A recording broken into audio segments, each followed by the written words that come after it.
Hello everyone, स्वागत है आपका एक बार फिर से हमारे यूट्यूब चैनल के ऊपर। तो अभी हम जो है आपको बताने जा रहे हैं कि एचपी पटवारी का जो फॉर्म अब कैसे फिलअप करना है। तो कल जो है पूरा दिन जो है इसका लिंक नहीं आया था, आज सुबह ही इसका लिंक जो है अप्लाई करने का लिंक जो है वो यहाँ पर एक्टिव हो चुका है। अब आप जो है स्टाफ नर्स और पटवारी का जो फॉर्म है फिलअप कर सकते हैं। तो आपको मैं बताऊँगा स्टेप बाय स्टेप कैसे फॉर्म को फिलअप करना है। अगर आपने ओटीआर फिलअप कर लिया है तो सबसे ईज़ी स्टेप होता है अप्लाई करने का। अगर आपने ओटीआर फ़िल नहीं किया है, तो मैंने जो वीडियो बताई थी, उसके ऊपर जाके सबसे पहले आप ओटीआर करिए, उसके बाद यहाँ पे आइए और फ़ॉर्म को फ़िल करिए। बहुत से मैसेज आए कल और बोला कि बहुत सारे जो है ओटीपी नहीं आ रहा है, एरर आ रहा है, डेट ऑफ बर्थ नहीं आ रहा है। तो ये पहले से ही चला हुआ है, जिस दिन से ये साइट बनी है, जिस दिन से फ़ॉर्म स्टार्ट हुए हैं, ओटीआर स्टार्ट हुआ है, उस दिन से ही जो है यहाँ पर एरर आते रहे हैं। तो आपको घबराना नहीं है। अगर ये ओटीआर नहीं आ रहा है, ओटीपी नहीं आ रहा है, डेट ऑफ बर्थ का ऑप्शन ऑप्शन नहीं आ रहा है, तो कुछ दिनों के बाद ये ऑटोमेटिक ठीक हो जाएगा। आप कुछ दिनों के बाद ट्राई कर सकते हो। अगर उससे भी ठीक नहीं होता तो एक बार इनको कॉल करके ज़रूर बता दें कि ऐसी प्रॉब्लम आ रही है, तो उसके बाद ये ताकि ये ठीक कर सके। हालाँकि ये आपकी तरफ से इसका कोई भी एरर नहीं है, ये साइट का ही एरर है, तो आपको घबराने की ज़रूरत नहीं है। ये डेट जो है एक्सटेंड होगी, ये फर्स्ट डे से ही पता चल रहा है। तो चलिए फ़िलहाल मैं बता देता हूँ कि कैसे आपको स्टाफ नर्स या फिर जो हमारे पास पटवारी का फॉर्म है आपको फ़िलअप करना है। अगर ओटीआर कर लिया है तो डायरेक्ट आपने लॉगिन करना है अपने फ़ोन नंबर से या फिर जो आईडी आपको दी गई है। जैसे ही आप लॉगिन करोगे, आपको अपनी प्रोफ़ाइल के ऊपर जाना है, वहाँ पर एप्लीकेशन डिटेल के ऊपर जाना है। यहाँ पर आपने क्लिक करना है और यहाँ पर एप्लीकेशन डिटेल दिखाई दे रही होगी, उसके ऊपर क्लिक करना है। जैसे ही एप्लीकेशन डिटेल के ऊपर क्लिक करोगे, तो यहाँ पर आपको एडवर्टाइज़मेंट दिखाई देगी और एक्टिव एडवर्टाइज़मेंट के ऊपर जाना है।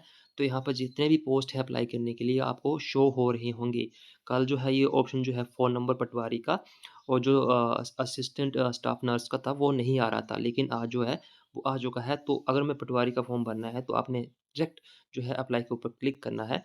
बस इसके बाद आपने कुछ नहीं करना है। इसके अंदर सिर्फ़ आपको एक अपना सेंटर सेलेक्ट करना होता है, बाकी सब एज़ इट इज़ जो होता है वो ओटीआर में ही फ़िल होता है। तो आप देख सकते हैं application for the post of Patwari job trainee in director of land record. तो यहाँ पर name of the post Patwari job trainee है, पोस्ट कोड दे रखा है, डिपार्टमेंट का नाम भी दे रखा है। इसके बाद फॉर्म फिल अप करने से पहले मैं बहुत ही ज़्यादा इम्पोर्टेंट इन्फॉर्मेशन आपको बता दूँ।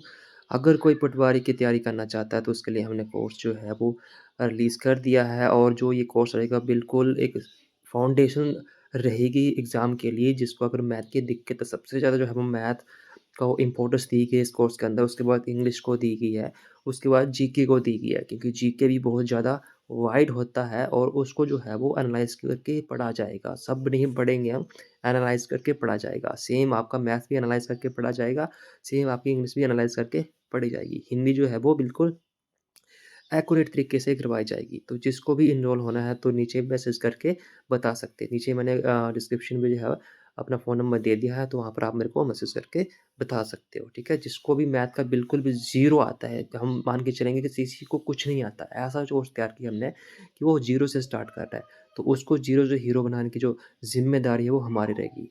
सो जो इस कोर्स में एनरोल होना चाहता है तो वो हमें कमेंट करके या फिर मैसेज करके, जो फ़ोन नंबर मैंने डिस्क्रिप्शन में दिया है, मैसेज करके बता सकता है। तो चलिए आगे देखते हैं। उसके बाद जो है डिस्ट्रिक्ट वाइज़ एग्ज़ामिनेशन सेंटर आपको प्रेफ़रेंस देनी है। तो यहाँ पर 3 जो है डिस्ट्रिक्ट आपको सेलेक्ट करने हैं, और कौन से डिस्ट्रिक्ट जो है आपको एग्ज़ामिनेशन सेंटर आपने सेलेक्ट करना है वो आप यहाँ पर सेलेक्ट कर लोगे। तो सबसे पहले देख सकते हो कि सारे के सारे डिस्ट्रिक्ट यहाँ पर आपको दिख रहे होंगे। तो कोई भी आप जहाँ पर आप हो वहाँ पर आप इसको सेलेक्ट कर सकते हैं। ठीक है, सेकंड भी आप जो अभी जो आपने प्रेफ़रेंस दी उसको छोड़ के जो नज़दीकी जो आपका डिस्ट्रिक्ट है उसके ऊपर आप क्लिक कर सकते हो। ठीक है, थर्ड में ऐसे ही क्या करोगे आप, थर्ड में भी आपको कोई एक आध कोई दे देना है। उसके बाद अगर आपको एप्लीकेशन डिटेल एडिट करनी होगी तो आप यहाँ से एडिट कर सकते हो, एडिट एप्लीकेशन डिटेल के ऊपर क्लिक करके। वैसे ही आप अपना कॉन्टैक्ट अगर चेंज करना हो तो कॉन्टैक्ट एडिट कर सकते हो, वैसे ही अगर आपने अपनी एजुकेशन क्वालिफ़िकेशन चेंज करनी है तो वो भी यहाँ से आप एडिट कर सकते हो। अगर आपको कोई डॉक्यूमेंट अभी भी आप यहाँ अपलोड करना है, मैनेज करना है, तो यहाँ से आप मैनेज कर सकते हो डॉक्यूमेंट्स को भी। साथ में अगर फ़ोटो और सिग्नेचर एडिट करने हैं, वो भी एडिट कर सकते हैं, लेकिन एक बार ओटीआर हो जाए तो ये करने की ज़रूरत नहीं होगी, और ओटीआर को आप कभी भी एडिट कर सकते हो, उसका कोई इश्यू नहीं है। स्टिल आपको जो ओटीआर करने में कुछ एरर आ रहा होगा, लेकिन आपको घबराना नहीं है, वो एरर है, वो टेक्निकल एरर है, वो ये जल्दी से ही ठीक कर देंगे। तो एग्ज़ामिनेशन सेंटर सेलेक्ट करने के बाद आपको सिंपल इस बॉक्स के ऊपर क्लिक कर देना है और सबमिट एप्लीकेशन के ऊपर क्लिक कर देना है। तो यहाँ से एक बार फिर से बोलेगा कि प्लीज़ रिव्यू योर एप्लीकेशन, जिसमें आप personal information, education qualification, upload documents clear, valid and match होने चाहिए। फिर नीचे आपने सबमिट के ऊपर क्लिक कर देना है। जैसे आप सबमिट के ऊपर क्लिक करोगे, आपका पोस्ट कोड आ जाएगा, पेमेंट का अमाउंट आ जाएगा। देख सकते हैं 800 जो है सभी के लिए यहाँ पर फ़ीस रखी गई है, जिसको आप UPI, credit card, debit card या फिर नेट बैंकिंग या पेमेंट वॉलेट के थ्रू भी पे कर सकते हो। पेमेंट जो है आपको ध्यान से करना है, क्योंकि इनकी साइट ऑलरेडी नहीं चल रही है और अगर आपने पेमेंट गलत कर दी तो फिर आपको जो पैसा है वो फँस सकता है। तो पेमेंट ज़रा आपने ध्यान से करनी है।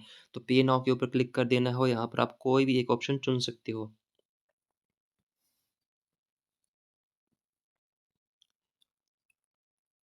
जैसे इसके ऊपर क्लिक करोगे तो यहाँ पर आप देखोगे कि एक नया पेज खुल गया, जिसके अंदर आप उसको नीचे स्लाइड करना है और स्लाइड करने के बाद यहाँ पर आपको debit card, credit card, UPI, net banking सब शो हो जाएगा। तो आपने यूपीआई के ऊपर क्लिक कर देना है।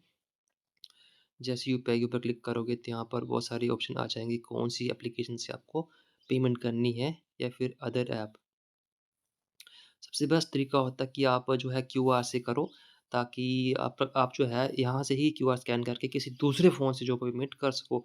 सिंपल आपने क्यूआर के ऊपर क्लिक करना है, आपको ये क्यूआर दे देगा और आपको किसी दूसरे के फ़ोन से जो है वो उस क्यूआर को स्कैन करके डायरेक्ट पेमेंट कर देनी है। अगर सिंपल आप यहाँ पे फ़ोन से कर रहे हो ना, तो आपको ये बैक जाना पड़ेगा और अगर आप बैक चले गए तो हो सकता है जो पेज है वो रिफ्रेश हो जाए।